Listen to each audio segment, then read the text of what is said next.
আমি এক আল্লাহর দাওয়াত দিয়েছি, গ্রহণ করো।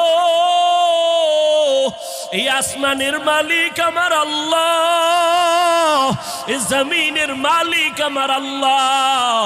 ওই একটা আল্লাহ, আর কোনো আল্লাহ নাই। ওই আসমানের মালিকের পক্ষ থেকে আরশি কবুল করে নাও।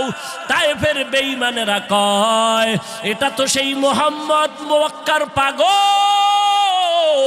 বাচ্চাদের ডেকে বলে পাথর মেরে মেরে মুহাম্মদের তাড়াইয়া দাও।